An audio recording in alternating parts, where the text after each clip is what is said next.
അപ്പോൾ corona virus കോവിഡ്-19 full ഫോമാണ് corona virus disease 2019.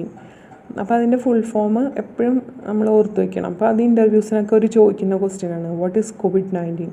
COVID-19 is corona virus disease 2019. അപ്പോൾ കോവിഡ്-19 എന്ന് പറഞ്ഞു കഴിഞ്ഞാൽ ഒരു infectious ഡിസീസാണ് caused by A newly discovered corona virus reported in China. അപ്പോൾ കൊറോണ വൈറസ് ഉണ്ടാക്കുന്ന ഒരു ഇൻഫെക്ഷനാണ് കോവിഡ്-19. ഇപ്പോൾ 7 types of corona virus can infect human beings and can produce disease.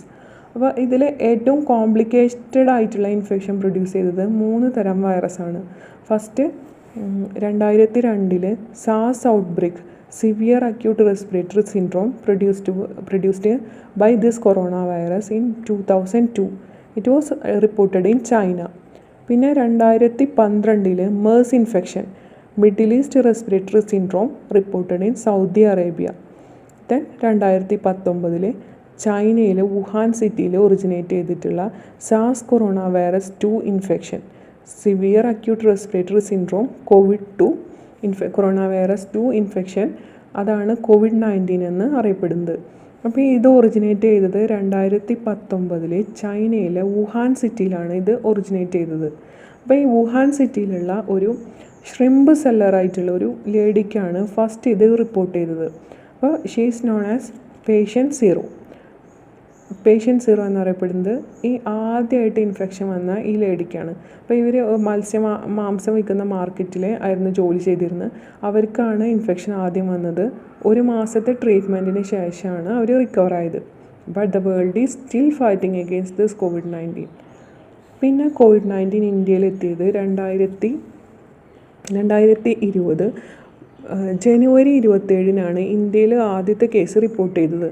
അത് ആദ്യം റിപ്പോർട്ട് ചെയ്തത് കേരളത്തിലാണ്. കേരളത്തിലെ തൃശ്ശൂർ ജില്ലയിലുള്ള ഒരു 20 വയസ്സുള്ള വിദ്യാർത്ഥിനിയിലാണ് ആദ്യമായിട്ട് ഇന്ത്യയിൽ കേസ് റിപ്പോർട്ട് ചെയ്തത്.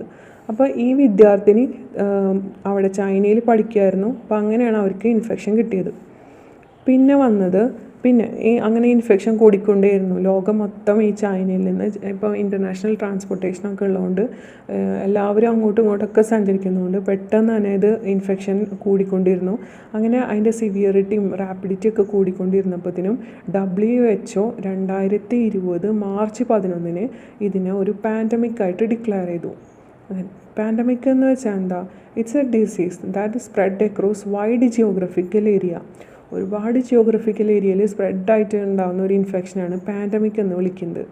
അങ്ങനെ കൊറോണ വൈറസിനെ ഒരു പാൻഡമിക്കായിട്ട് WHO ഡിക്ലെയർ ചെയ്തു മാർച്ച് 11, 2020. പിന്നെ അതിൻ്റെ ഇൻക്യുബേഷൻ പീരീഡ് എന്താണ്? ഒരു ഇൻഫെക്ഷൻ നമുക്ക് കിട്ടിയിട്ട് വൈറസ് നമ്മൾ ഇൻഫെക്റ്റഡ് ആയിട്ട് നമ്മളെപ്പോൾ സിംറ്റംസ് കാണിക്കുന്നു അതുവരെയുള്ള ആ സമയത്തിനാണ് ഇൻക്യുബേഷൻ പീരീഡ് എന്ന് പറയുന്നത്. ഇൻക്യുബേഷൻ പീരീഡ് ഇതിൻ്റെ കേസിൽ 2 മുതൽ 14 ദിവസം വരെയാണ്. പിന്നെ ഓരോ ആൾക്കാരുടെ ഇമ്മ്യൂൺ സിസ്റ്റം അനുസരിച്ചിട്ട് അവരുടെ റെസിസ്റ്റൻസ് അനുസരിച്ചിട്ട് അത് വേരി ചെയ്യാം. പിന്നെ അതിൻ്റെ സിംറ്റംസ് ചിലർക്ക് അത് മൈൽഡ് സിംറ്റംസ് ആയിരിക്കും. More than 80% of the patients develop mild symptoms. പിന്നെ മോഡറേറ്റ് സിംറ്റംസ്, കുറച്ച് പേരിൽ മോഡറേറ്റ് ആയിട്ടുള്ള ഫീവർ, കഫ്, പിന്നെ loss of taste and smell, muscle ache, chills, nausea, vomiting and diarrhoea, ഇത്രയും സിംറ്റംസ് ഉണ്ടാവാറുണ്ട്. അപ്പോൾ ഇതിൽ അനോസ്മിയ എന്ന് പറയുന്നതാണ് ഏറ്റവും ഇമ്പോർട്ടൻ്റ് ആയിട്ടുള്ള ഒരു സിംറ്റം. അത് ടേസ്റ്റിനുള്ള സ്മെല്ല് നഷ്ടപ്പെടുന്ന അവസ്ഥേനെയാണ് നമ്മൾ അനോസ്മിയ എന്ന് വിളിക്കുക. അപ്പോൾ ഇത് ഒരു പെക്കൂലിയർ ആയിട്ടുള്ള ഈ കോവിഡ്-19 ഒരു സിംറ്റമാണത്. പിന്നെ വരുന്നത് കുറച്ച് സിവിയർ ആയിട്ടുള്ള സിംറ്റംസ്. ചില ആൾക്കാരിൽ ഇത് ഡെത്ത് വരെ ഉണ്ടാക്കും. അതുപോലെ ഷോർട്ട്നെസ് ഓഫ് ബ്രീത്ത്, ന്യൂമോണിയ, അങ്ങനത്തെ കോംപ്ലിക്കേഷൻസും ഉണ്ടാക്കും. Then complications may increase with age or certain medication. ഏതൊക്കെയാണ് അതിൻ്റെ കോംപ്ലിക്കേഷൻസ് നോക്കാം. ആരിലൊക്കെയാണ് ഈ കൊറോണ വൈറസ് ഇൻഫെക്ഷൻ കൂടുതൽ സിവിയർ ആയിട്ട് മാറാനുള്ള ചാൻസുകൾ നോക്കാം. അപ്പോൾ അതിലൊന്ന് പറയുന്നത് കുറച്ച് ഏജ് ആയിട്ടുള്ള ആൾക്കാരിൽ, ഓൾറെഡി ഏജ് റിലേറ്റഡ് അസുഖമുള്ള ആൾക്കാരിൽ, like hyper tension, diabetes mellitus, over weight, obesity, അതുപോലെ chronic kidney disease, liver disease, serious heart disease, ഇങ്ങനെയൊക്കെ ഉള്ളവരിൽ ഇതിൻ്റെ കോംപ്ലിക്കേഷൻ ആവാനുള്ള ചാൻസ് ഉണ്ട്. പിന്നെ കുറച്ച് ഇമ്മ്യൂണോ കോംപ്രമൈസ്ഡ് ആയിട്ടുള്ള ആൾക്കാരിൽ, ലൈക്ക് പ്രഗ്നൻ്റ് ആയിട്ടുള്ള കണ്ടീഷൻ, പിന്നെ ക്യാൻസർ, HIV, പിന്നെ ഓർഗൻ ട്രാൻസ്പ്ലാന്റേഷനൊക്കെ ചെയ്യുമ്പോൾ സപ്രസൻസ് ഒക്കെ നമ്മൾ ഉപയോഗിക്കും. അങ്ങനെയുള്ള ആൾക്കാരിലും ഇത് സിവിയറായിട്ട് മാറാനുള്ള ചാൻസ് ഉണ്ട്. പിന്നെ respiratory diseases like asthma, COPD എന്ന് വെച്ച് കഴിഞ്ഞാൽ ക്രോണിക് ഒബ്സ്ട്രക്റ്റീവ് പൾമനറി ഡിസീസ്. ഈ ഡിസീസൊക്കെ ഉള്ളവരിലും ലങ് ഡിസീസൊക്കെ ഉള്ളവരിലും ഇത് കോംപ്ലിക്കേറ്റഡ് ആവാനുള്ള ചാൻസ് ഉണ്ട്. പിന്നെ ഇത് കൂടുതൽ റെസ്പിറേറ്ററി സിംറ്റംസ് ആണ് ഇതിന് കൂടുതൽ കാണിക്കുന്നത് COVID-19.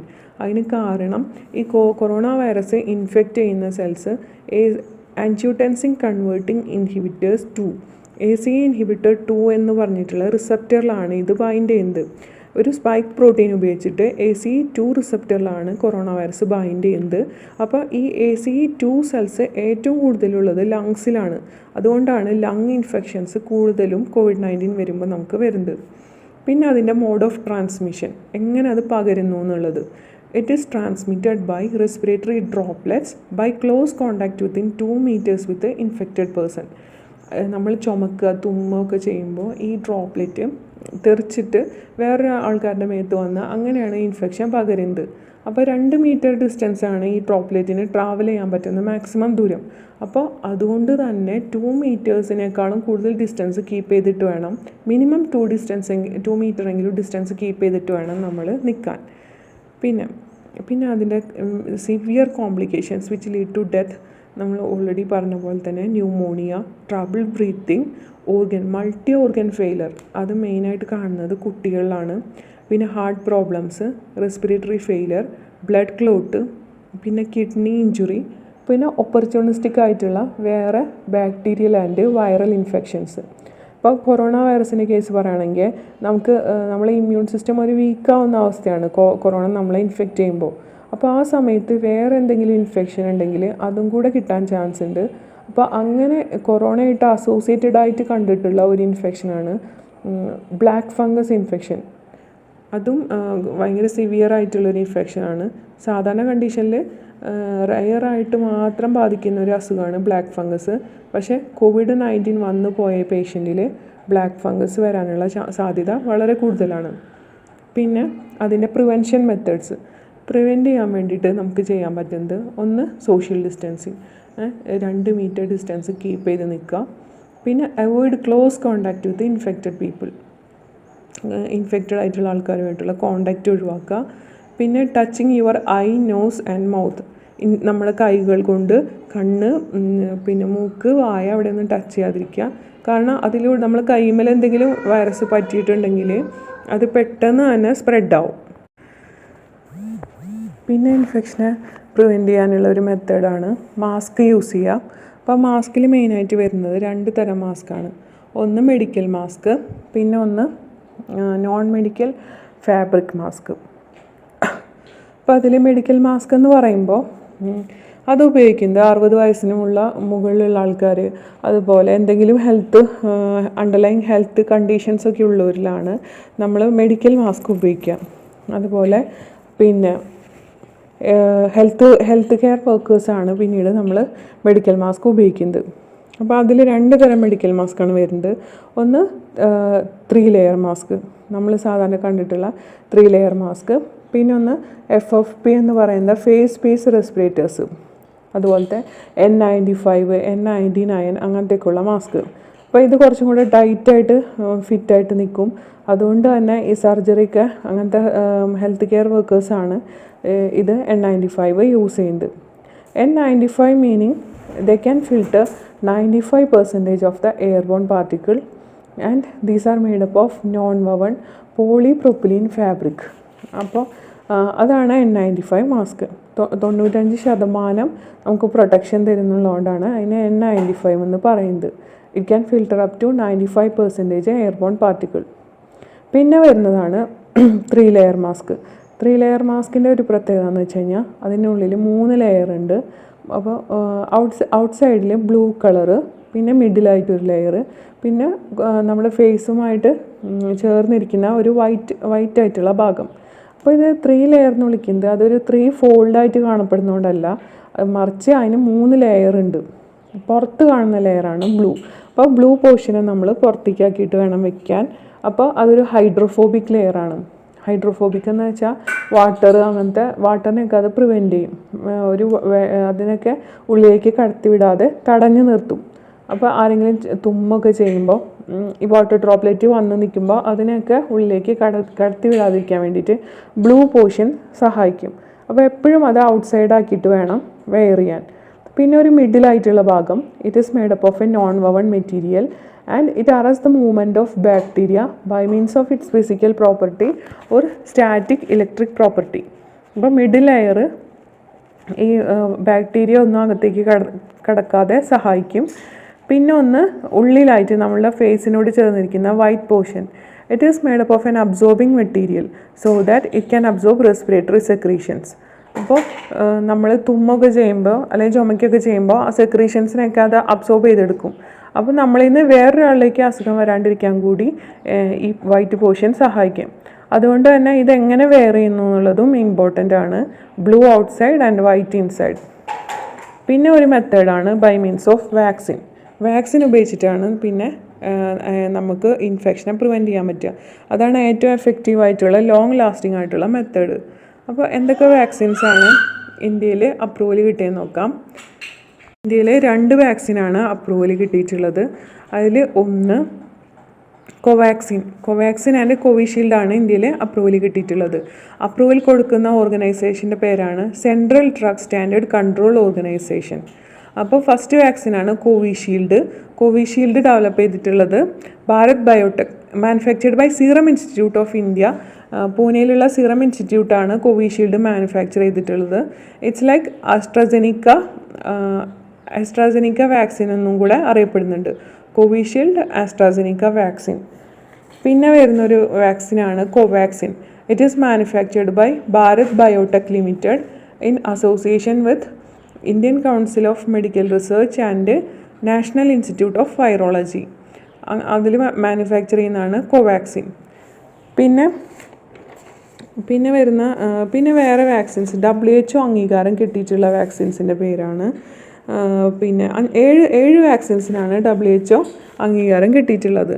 അപ്പോൾ ഈ 7 വാക്സിൻ എടുത്താൽ മാത്രമേ നമുക്ക് പിന്നെ പുറത്തേക്കൊക്കെ ട്രാവൽ ചെയ്യുമ്പോഴത്തേനും ഇതിലേതെങ്കിലും ഒരു വാക്സിനാണെങ്കിൽ മാത്രമാണ് നമുക്ക് വേറെ രാജ്യങ്ങളിലേക്ക് സഞ്ചരിക്കാൻ പറ്റുള്ളൂ. അപ്പം നമ്മൾ ഒരുവിധം എല്ലാ രാജ്യങ്ങളിലും അംഗീകാരം കിട്ടിയിട്ടുള്ള 7 വാക്സിനാണ്. ഒന്ന് കൊമിർനാട്ടി ഫ്രം ഫൈസർ ബയോടെക്. പിന്നെ കോവിഷീൽഡിന് ലേറ്റസ്റ്റ് ആയിട്ട് അംഗീകാരം കിട്ടി from Serum Institute of India. Then Oxford and AstraZeneca from SK Bioscience. Janssen from Johnson and Johnson. Moderna from a US based company. Then Sinopharm. It is manufactured by Beijing Bio Institute of Biological Products. China നിർമ്മിതമായിട്ടുള്ളൊരു വാക്സിനാണ് Sinopharm. പിന്നെ ഇന്ത്യയിൽ തന്നെ emergency യൂസിന് വേണ്ടിയിട്ട് Indian government അംഗീകാരം കൊടുത്തിട്ടുള്ള 4 വാക്സിനാണ് Covaxin, Covishield, Sputnik 5 it is a Russian made vaccine. Then Moderna ഒരു US കമ്പനി നിർമ്മിക്കുന്ന ഒരു വാക്സിനാണ്. ഈ 4 വാക്സിനാണ് ഇന്ത്യയിൽ ഇപ്പോൾ നിലവിൽ അംഗീകാരം. പിന്നീട് ഉടനെ തന്നെ ഫൈസർ ബയോടെക്കിൻ്റെ കൊമിർനാട്ടിക്കും അങ്ങനെ ജോൺസൺ ആൻഡ് ജോൺസണൊക്കെ അംഗീകാരം കിട്ടാനുള്ള ചാൻസ് ഉണ്ട്. അപ്പോൾ പിന്നെ ഇതിൽ വാക്സിനെ പറ്റി പറയുമ്പോൾ മെയിനായിട്ട് വാക്സിൻ എത്ര ശതമാനം 70 to 80% പ്രൊട്ടക്ഷൻ കൊടുക്കാൻ വേണ്ടിയിട്ട് ഈ വാക്സിൻസിന് കഴിയും. If a vaccinated people get sick they are less likely to have severe infection. They only develop mild symptoms. പിന്നെ വാക്സിൻ എടുത്ത ഒരാളിൽ ഡെത്ത് സംഭവിക്കാനുള്ള സാധ്യത വളരെ കുറവാണ്. 99.5% people die from COVID-19 are unvaccinated people. Only 0.5% people are died after taking this COVID-19 vaccine. അതുകൊണ്ട് തന്നെ vaccination വളരെ ഇമ്പോർട്ടൻ്റ് ആണ്. പിന്നെ രണ്ട് ഡോസ് വാക്സിൻ എടുത്താൽ മാത്രമാണ് നമുക്ക് ഫുള്ളായിട്ട് പ്രൊട്ടക്ഷൻ കിട്ടുന്നുള്ളൂ. ഒറ്റ ഡോസായിട്ട് വരുന്ന വാക്സിനാണ് ജോൺസൺ ആൻഡ് ജോൺസൻ്റെ ജാൻസൺ എന്നുള്ള വാക്സിൻ മാത്രമാണ് ഒരു ഡോസ് എടുക്കുന്നത്. ബാക്കി എല്ലാ വാക്സിനും IM ആയിട്ടാണ് കൊടുക്കുന്നത്. പിന്നെ 2 ഡോസ് കൊടുക്കണം. 2 ഡോസിൻ്റെ ഇടയിൽ 3 to 4 weeks ഗ്യാപ്പ് ഉണ്ടാവണം. എന്നാൽ മാത്രമാണ് നമുക്ക് ആ വാക്സിൻ്റെ എന്തെങ്കിലും സൈഡ് എഫക്റ്റ് ഉണ്ടെങ്കിൽ അതിനെയൊക്കെ ഓവർകം ചെയ്യാനുള്ള ഒരു സമയം കിട്ടുള്ളൂ. പിന്നെ വാക്സിൻ എടുത്തു കഴിഞ്ഞാലും 3 to 4 വീക്സ് നമ്മൾ മാസ്കൊക്കെ വയ്ക്കണം. പിന്നെ സാനിറ്റൈസറൊക്കെ ഉപയോഗിച്ച് പിന്നെ അതുപോലെ തന്നെ ബാക്കി സോഷ്യൽ ഡിസ്റ്റൻസ് നോംസൊക്കെ കീപ്പ് ചെയ്യണം. കാരണം ഈ ഇമ്മ്യൂണിറ്റി ഫുള്ളായിട്ട് ഡെവലപ്പ് ചെയ്യാൻ വേണ്ടിയിട്ട് 3 മുതൽ 4 വരെ ആഴ്ച എടുക്കും. അതുകൊണ്ട് തന്നെ നമ്മൾ അത്രയും നാൾ ബാക്കി എല്ലാ റെഗുലേഷൻസും കീപ്പ് ചെയ്യണം.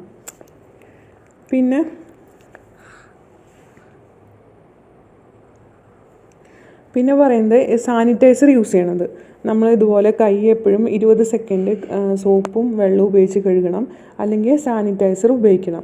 സാനിറ്റൈസറിൽ നമുക്ക് 70% മിനിമം 70% ആൽക്കഹോളുള്ള സാനിറ്റൈസർ വേണം നമ്മൾ ഉപയോഗിക്കാൻ. പിന്നെ വാക്സിൻസിൻ്റെ ഒരു കമ്പാരിസൺ നോക്കാം. 3 തരം വാക്സിനാണ് മെയിനായിട്ട് നമ്മൾ ഡെവലപ്പ് ചെയ്തിട്ടുള്ളത്.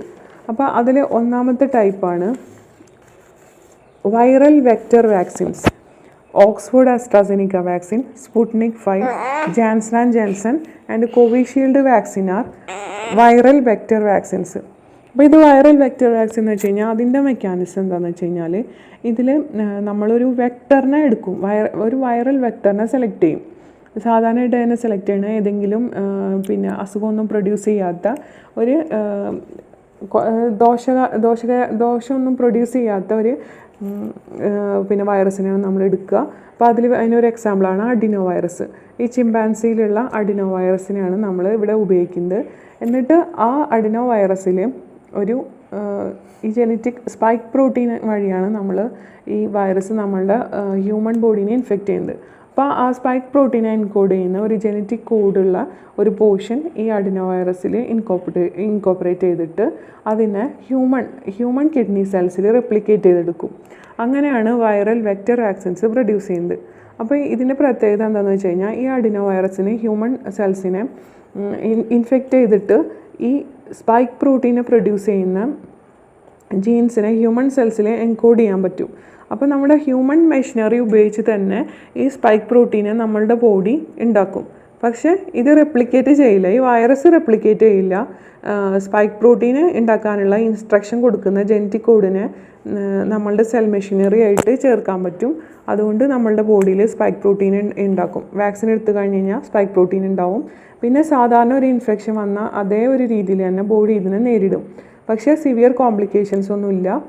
ഇമ്മ്യൂണോജെൻസിറ്റി ഉള്ളതുകൊണ്ട് തന്നെ 2 തരം ഇമ്മ്യൂണിറ്റീനെയും ബി സെൽ മീഡിയേറ്റഡും C cell mediated T cell mediated ആയിട്ടുള്ള 2 ഇമ്മ്യൂണിറ്റീനെയും ബൂസ്റ്റ് ചെയ്തിട്ട് ആൻറ്റിബോഡി പ്രൊഡക്ഷനൊക്കെ ഉണ്ടാക്കാൻ വേണ്ടിയിട്ട് ഇതിന് സാധിക്കും. പിന്നെ ഒരു തരം വാക്സിനാണ് ഇനാക്ടിവേറ്റഡ് വാക്സിൻ. അതിന് എക്സാമ്പിളാണ് സൈനോഫാം, സൈനോവാക് ആൻഡ് കോവാക്സിൻ. ചൈനീസ് നിർമ്മിതമായിട്ടുള്ള സൈനോഫാം, സൈനോവാക്ക്, അതുപോലെ ഇന്ത്യയിലെ ഭാരത് ബയോടെക് നിർമ്മിക്കുന്ന കോവാക്സിൻ. ഇതൊക്കെ ഇനാക്ടിവേറ്റഡ് ടൈപ്പ് വാക്സിന് എക്സാമ്പിളാണ്. അപ്പോൾ ഇനാക്ടിവേറ്റഡ് എന്ന് വെച്ച് കഴിഞ്ഞാൽ either they are killed or modified in order to prevent their replication, but they have severe immunogenicity and so they can boost our immune system. അവർക്ക് ഇൻഫെക്ഷൻ പ്രൊഡ്യൂസ് ചെയ്യാൻ പറ്റില്ലെങ്കിലും നമ്മളുടെ ബോഡിയിലത്തെ ഇമ്മ്യൂൺ സിസ്റ്റത്തിനെ സ്റ്റിമുലേറ്റ് ചെയ്തിട്ട് ഇമ്മ്യൂണിറ്റീനെ പ്രൊഡ്യൂസ് ചെയ്യാൻ വേണ്ടിയിട്ട് ഇവർക്ക് കഴിയും. അപ്പോൾ അതിൻ്റെ ഒരു പ്രത്യേകത എന്ന് വെച്ച് കഴിഞ്ഞാൽ ഇത് ഇനാക്ടിവേറ്റഡ് അതുപോലെ കിൽഡ് ആയതുകൊണ്ട് തന്നെ അതിൻ്റെ ആൻറ്റിജെനിസിറ്റി കുറച്ച് കുറവായിരിക്കും. അതുകൊണ്ട് ബൂസ്റ്റർ ഡോസ് നെസസറിയാണ്. പിന്നെ വരുന്ന ഒരു വാക്സിനാണ് mRNA vaccine. Moderna U S നിർമ്മിതമായിട്ടുള്ള മൊഡേണ വാക്സിൻ, അതുപോലെ ഫൈസർ ബയോടെക്കിൻ്റെ കൊമിർനാട്ടി. ഈ 2 വാക്സിനും mRNA വാക്സിന് എക്സാമ്പിളാണ്. അപ്പോൾ mRNA വാക്സിന് നമ്മൾ കൊടുക്കുന്നത് ഈ സ്പൈക്ക് പ്രോട്ടീനെ പ്രൊഡ്യൂസ് ചെയ്യാനായിട്ടുള്ള ജനറ്റിക് കോഡ്, അതിനുള്ള ഇൻസ്ട്രക്ഷൻസ് ആണ് ഈ mRNAയിൽ അടങ്ങിയിട്ടുള്ളത്. അപ്പോൾ ഈ mRNA നിർമ്മിതമായിട്ടുള്ള വാക്സിൻ കൊടുക്കുമ്പോഴത്തേനും നമ്മളെ ബോഡിക്ക് അത് ഇൻസ്ട്രക്ഷൻ കൊടുക്കും, how to make spike protein so that our body cells can make in our body spike proteins. ഈ സ്പൈക്ക് പ്രോട്ടീൻ ഉണ്ടാക്കി കഴിയുമ്പോഴാണ് നമ്മളെ ബോഡിക്ക് മനസ്സിലാവുക ഇത് നമ്മളുടെ ഹ്യൂമൻ ബോഡീൻ്റെ ഭാഗമല്ല എന്ന്. അങ്ങനെ അറിയുമ്പോഴത്തേനും നമ്മളെ ബോഡി അതിനെ റിമൂവ് ചെയ്യാൻ വേണ്ടിയിട്ടുള്ള ആൻറ്റിബോഡീസ് പ്രൊഡ്യൂസ് ചെയ്യാൻ പറ്റും. അപ്പോൾ ഈ ആൻറ്റിബോഡീസ് പ്രൊഡ്യൂസ് ചെയ്യുമ്പോൾ അതിന് ഭാവിയിൽ നമുക്ക് എന്തെങ്കിലും ഇൻഫെക്ഷൻ വരുമ്പോൾ അതിനെ പ്രിവെൻറ്റ് ചെയ്യാൻ വേണ്ടിയിട്ട് ഈ ആൻറ്റിബോഡിക്ക് കഴിയും. അതുപോലെ തന്നെ എപ്പോൾ ഈ കൊറോണ വൈറസ് ഇപ്പോൾ കൊറോണ വൈറസ് ഇൻഫെക്റ്റഡ് ആയാലും അതിനെ ഐഡൻറ്റിഫൈ ചെയ്യാനുള്ള മെമ്മറി സെൽസിനെയും പ്രൊഡ്യൂസ് ചെയ്യാൻ വേണ്ടിയിട്ട് വാക്സിൻസിന് കഴിയും. പിന്നെ ഏതൊക്കെ വേരിയൻസ് ആണ് നമ്മൾ കൊറോണ വൈറസിൻ്റെ കാണപ്പെടുന്നത്? അപ്പോൾ അതിലൊന്നാണ് alpha variant which is identified in UK, gamma and zeta variant identified in Brazil, kappa variant identified in India, beta and delta variant identified in Russia and India. അപ്പോൾ ഇന്ത്യയിൽ ഐഡൻറ്റിഫൈ ചെയ്ത variance ആണ് കാപ്പയും ഡെൽറ്റയും. പിന്നെ നമ്മൾ വാക്സിൻ രജിസ്റ്റർ ചെയ്യുന്ന ആപ്പിൻ്റെ പേരാണ് ആരോഗ്യ സേതു ആപ്പ്. ആരോഗ്യ സേതു ആപ്പ് വഴി നമുക്ക് വാക്സിന് രജിസ്റ്റർ ചെയ്യാം, അല്ലെങ്കിൽ കോവിൻ പോർട്ടൽ വഴി നമുക്ക് വാക്സിന് വേണ്ടിയിട്ട് രജിസ്റ്റർ ചെയ്യാൻ പറ്റും. പിന്നെ ഇതിൽ വാക്സിൻ്റെ എഫിക്കസീനെ കമ്പയർ ചെയ്യുകയാണെങ്കിൽ, എഫിഷ്യൻസീനെ കമ്പയർ ചെയ്യുകയാണെങ്കിൽ ഇതുപോലെ Moderna and Pfizer biotech vaccine 95% efficacy report ചെയ്തിട്ടുണ്ട്. പിന്നെ ഇന്ത്യൻ വാക്സിനായിട്ടുള്ള കോവാക്സിന് 77%, കോവിഷീൽഡിന് 70 to 90% വരെ എഫിക്കസി റിപ്പോർട്ട് ചെയ്തിട്ടുണ്ട്. പിന്നെ സ്റ്റോറേജ് പറയുകയാണെങ്കിൽ mRNA വാക്സിനായിട്ടുള്ള മൊഡേണയും ഫൈസർ ബയോടെക്കും ഡീപ്പ് ഫ്രീസറിൽ സ്റ്റോർ ചെയ്യണം. -20 മുതൽ -70 ഡിഗ്രി വരെ സ്റ്റോർ ചെയ്യണം. പക്ഷേ ബാക്കി എല്ലാ വാക്സിനും വൈറൽ വെക്റ്റർ ആയിക്കോട്ടെ ഇനാക്ടിവേറ്റഡ് ആയിക്കോട്ടെ ആ വാക്സിനൊക്കെ നമുക്ക് റെഗുലർ ഫ്രിഡ്ജിൽ തന്നെ സ്റ്റോർ ചെയ്യാം. 2 to 5 ഡിഗ്രിയാണ് അതിൻ്റെ ടെമ്പറേച്ചർ. പിന്നെ അപ്പോൾ അത്രയാണ് വാക്സിനെ പറ്റി പറയാനുള്ളത്. പിന്നെ ബാക്കി എന്തൊക്കെ ട്രീറ്റ്മെൻറ്റിന് ഉപയോഗിക്കുന്ന ഡ്രഗ്സ് ഏതൊക്കെയാണെന്ന് നോക്കാം. അപ്പോൾ ഡ്രഗ്സ് പറയുകയാണെങ്കിൽ നമ്മൾ സിംറ്റത്തിനനുസരിച്ചിട്ടാണ് ഡ്രഗ് ഉപയോഗിക്കുന്നത്. ഇപ്പോൾ സാധാരണ പനിയൊക്കെ ആണെങ്കിൽ നമ്മൾ പാരസെറ്റമോൾ, അതുപോലെ റെസ്പിറേറ്ററി സിംറ്റംസിനൊക്കെ അസിത്രോമൈസിൻ ആൻറ്റിബയോട്ടിക്, പിന്നെ ബാക്കി ഇമ്മ്യൂണോ സ്റ്റിമുലൻ്റായിട്ട് വൈറ്റമിൻ C ടാബ്ലറ്റ് കൊടുക്കുന്നുണ്ട്. പിന്നെ കുറച്ച് സിവിയർ ആയിട്ടുള്ള കേസിൽ ഓക്സിജൻ സപ്പോർട്ട് വേണമെങ്കിൽ അത് കൊടുക്കണം. പിന്നെ സ്റ്റീറോയിഡ്സ് കൊടുക്കുന്നുണ്ട്, ഇൻഫ്ലമേഷനൊക്കെ പ്രിവെൻറ്റ് ചെയ്യാൻ വേണ്ടിയിട്ട് കോർട്ടിക്കോ സ്റ്റീറോയിഡ്സ്. പിന്നെ ക്ലോട്ടിംഗ് ഒക്കെ ഉള്ളവരിൽ ആൻറ്റി കോയാഗുലൻസ് കൊടുക്കുന്നുണ്ട്. പിന്നെ FDA അപ്രൂവ്ഡ് ആയിട്ടുള്ള കോവിഡ്-19 വേണ്ടിയിട്ട് FDA അപ്രൂവൽ കിട്ടിയ ചില മെഡിസിനാണ് tocilizumab, remdesivir, baricitinib with remdesivir and monoclonal antibodies. അപ്പോൾ അതിൽ ടൊസിലിസുമാബ് എന്ന് വെച്ച് കഴിഞ്ഞാൽ ഇൻ്റർലൂക്കിൻ 6 അഗെയിൻസ്റ്റ് ആയിട്ടുള്ള ഒരു ഡ്രഗാണ് ടൊസിലിസുമാബ്. അപ്പോൾ ഇൻ്റർലൂക്കിൻ 6 ഒക്കെയാണ് ഇൻഫ്ലമേഷൻ പ്രൊഡ്യൂസ് ചെയ്യുന്നത്. കോവിഡ്-19 വരുമ്പോഴുള്ള സിവിയർ ഇൻഫ്ലമേറ്ററി റിയാക്ഷൻസ് പ്രൊഡ്യൂസ് ചെയ്യുന്നത് ഇൻ്റർലൂക്കിൻ 6 ഒക്കെയാണ്. അപ്പോൾ അതിൻ്റെ റിസപ്റ്റർ അൻ്റഗോണിസ്റ്റാണ്, ഇൻ്റർലൂക്കിൻ 6 റിസപ്റ്റർ അൻ്റഗോണിസ്റ്റാണ് ടൊസിലിസുമാബ്. പിന്നെ ബാരിസിറ്റിനിബ്, it is A JAK inhibitor, Janus protein kinase inhibitor, which is also producing pro-inflammatory signals. So അതുകൊണ്ടാണ് ബാരിസിറ്റിനിബ് കൊടുക്കുന്നത്. പിന്നെ റെംഡെസിവിർ ഇതുപോലെ തന്നെ ആൻറ്റിവൈറൽ ഡ്രഗാണ്. വൈറസിൻ്റെ മൾട്ടിപ്ലിക്കേഷനും സ്പ്രെഡിനൊക്കെ പ്രിവെൻറ്റ് ചെയ്യാൻ വേണ്ടിയിട്ടാണ് റെംഡെസിവിർ കൊടുക്കുന്നത്. പിന്നെ അതിൻ്റെ ടെസ്റ്റുകൾ, ഏതൊക്കെ ടെസ്റ്റ് വഴി നമുക്ക് കോവിഡിനെ ഐഡൻറ്റിഫൈ ചെയ്യാമെന്നുള്ളത്. അപ്പോൾ അതിൽ 3 തരം ടെസ്റ്റാണ്. ഒന്ന് ആൻറ്റിജൻ ടെസ്റ്റ്. ആൻറ്റിജൻ ടെസ്റ്റിൽ നമ്മൾ വൈറസിൻ്റെ പ്രോട്ടീൻസിനൊക്കെയാണ് ആൻറ്റിജൻ ടെസ്റ്റ് വഴി കണ്ടുപിടിക്കുന്നത്. അപ്പോൾ ഇൻഫെക്ഷൻ തുടങ്ങിയിട്ട് 3 to 7 ഡേയ്സിനുള്ളിൽ ഈ ടെസ്റ്റ് ചെയ്യുകയാണെങ്കിൽ പോസിറ്റീവ് റിസൾട്ട് കിട്ടും. കാരണം നമുക്ക് ഇൻഫെക്ഷൻ്റെ സിംറ്റം ഉള്ള സമയത്ത് നമ്മുടെ ശരീരത്തിൽ വൈറൽ ലോഡ് കൂടുതലായിരിക്കും. അപ്പോൾ ആൻറ്റിജൻ ടെസ്റ്റ് ചെയ്യുകയാണെങ്കിൽ പോസിറ്റീവ് റിസൾട്ട് കിട്ടും. പക്ഷേ ഫോൾസ് നെഗറ്റീവ് റിസൾട്ട് കിട്ടാനുള്ള ചാൻസ് വളരെ കൂടുതലാണ്. കാരണം വളരെ കുറച്ച് അളവിലാണ് വൈറസ് നമ്മളെ ബോഡിയിലുള്ളെങ്കിൽ അതിനെ ഐഡൻറ്റിഫൈ ചെയ്യാൻ വേണ്ടിയിട്ട് ആൻറ്റിജൻ ടെസ്റ്റിന് പറ്റില്ല. പിന്നെ ഒരു ടെസ്റ്റാണ് ആൻറ്റിബോഡി ടെസ്റ്റ്. അതായത് ഇൻഫെക്ഷൻ കഴിഞ്ഞു പോയ ഒരാളിൽ കുറച്ച് നാൾ ആൻറ്റിബോഡീസ് ഉണ്ടാവും. അപ്പോൾ ആ ആൻറ്റിബോഡീസിനെ ടെസ്റ്റ് ചെയ്യാൻ വേണ്ടിയിട്ടാണ് നമ്മൾ ആൻറ്റിബോഡി ടെസ്റ്റ് ഉപയോഗിക്കുന്നത്. ഇത് സാധാരണയായിട്ടും ഈ വാക്സിൻ ഡെവലപ്മെൻറ്റിന് വേണ്ടിയിട്ടൊക്കെയാണ് ഈ ആൻറ്റിബോഡി ടെസ്റ്റും അതിൻ്റെ ഡാറ്റയൊക്കെ ഉപയോഗിക്കുന്നത്. പിന്നെ ഒന്ന് RT-PCR ടെസ്റ്റാണ്. ഇത് നമ്മളിപ്പോൾ ഒരു കൺഫർമേറ്ററി ടെസ്റ്റായിട്ട് ഉപയോഗിക്കുന്നുണ്ട്. അപ്പോൾ RT-PCR is A method of nucleic acid amplification. Nucleic acid എന്ന് വെച്ച് കഴിഞ്ഞാൽ ഈ ജനറ്റിക് മെറ്റീരിയൽ, ഈ വൈറസിൻ്റെ ജനറ്റിക് മെറ്റീരിയൽ ആയിട്ടുള്ള RNA ഐഡൻറ്റിഫൈ ചെയ്യാനും പിന്നെ അതിനെ ആംപ്ലിഫൈ ചെയ്ത് അതിൻ്റെ എമൗണ്ടിനെ ആംപ്ലിഫൈ ചെയ്ത് കൂട്ടിയിട്ട് കണ്ടുപിടിക്കാനും വേണ്ടിയിട്ടാണ് RT-PCR യൂസ് ചെയ്യുന്നത്. RT-PCR നമ്മൾ സാമ്പിൾ കളക്ട് ചെയ്യുന്നത് നോസിന്നാണ്, നേസോഫേരിഞ്ചൽ ഓറോഫേരിഞ്ചൽ സ്വാബൊക്കെ വഴിയിട്ടാണ് നമ്മൾ ഈ ടെസ്റ്റ് സാമ്പിൾ എടുക്കുന്നത്. എന്നിട്ട് പിന്നെ ഈ പോളിമറൈസ് ചെയിൻ റിയാക്ഷൻ തെർമോസൈക്ലറി വെച്ചിട്ടാണ് നമ്മൾ ഇത് ചെയ്യുന്നത്. ഇത് വളരെ സെൻസിറ്റീവ് മെത്തേഡാണ്. വളരെ കുറച്ച് DNA ഉണ്ടെങ്കിൽ അല്ലെങ്കിൽ വൈറൽ മെറ്റീരിയൽ RNA ഉണ്ടെങ്കിൽ തന്നെ അതിനെ ആദ്യം DNA ആയിട്ട് കൺവേർട്ട് ചെയ്യും. ഈ മെഷീൻ വഴി DNA ആയിട്ട് കൺവേർട്ട് ചെയ്യും. പിന്നെ ആ DNA ആയിട്ട് കൺവേർട്ട് ചെയ്തതിന് ശേഷം DNA കുറേ പ്രോബ് എന്ന് വെച്ച് കഴിഞ്ഞാൽ ഈ കുറേ DNA ഉണ്ടാവാൻ സഹായിക്കുന്ന കുറേ പ്രോബുകളൊക്കെ ഇട്ടിട്ട് പിന്നെ ഫ്ലൂറസെൻ്റ് ഡൈസൊക്കെ ഇട്ടിട്ട് അതിനെ ബിൽഡപ്പ് ചെയ്യും, DNAൻ്റെ എമൗണ്ട് ബിൽഡപ്പ് ചെയ്യും. അപ്പോൾ ഫ്ലൂറസെൻ്റ് ഡൈസ് ഇട്ടുകൊണ്ട് തന്നെ അതിനെ നമുക്ക് പിന്നീട് ഡിറ്റക്റ്റ് ചെയ്യാൻ എളുപ്പമായിരിക്കും.